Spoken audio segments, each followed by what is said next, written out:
Master Gardeners, I came outside and I started knocking a little bit of snow off of my trees, and I thought, hey, I might as well cover. What do you do when your evergreens have snow load on them? Normally I don't bother to do this, but because this snow is relatively heavy with a little bit of ice in it this time, I do come out and gently knock it off. This is an American boxwood. Oftentimes I'll take a broom and just kind of bop it around and try to loosen that ice balls off of it, snowballs, and gently knock it off. Sometimes I'll take my hand and do it and just gently knock it. Usually I like to get it off if it's long term and I know that snow's going to stay on there a long time. But today the sun's shining and probably this warm air is going to melt it right off, and I probably wouldn't even have to do this. But I don't want my trees to become like bonsai trees and bend over permanently.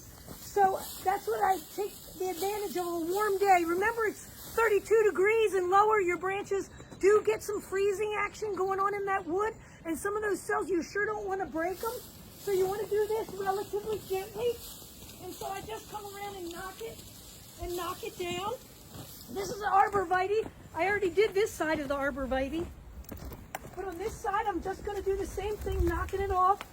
Now, little shrubs like things that you would prune that are tightly sheared, you just gently brush them as well. Brush the top off. With my yew over here, I kind of try to comb it like I'm grooming my horse and brush it downward. These tend to break. And if I were to have broken branches on my tree, I wouldn't get control of those broken branches until the proper pruning time of the year, which would not be now when the wood is frozen. So I would follow up with that. If I had a large arborvitae, I might temporarily tie that tree up.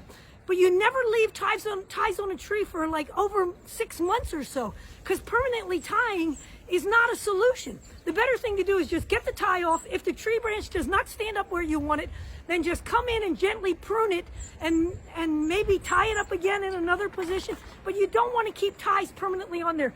If the branch doesn't do what you want, then try to remove it and encourage new branches to come in those places.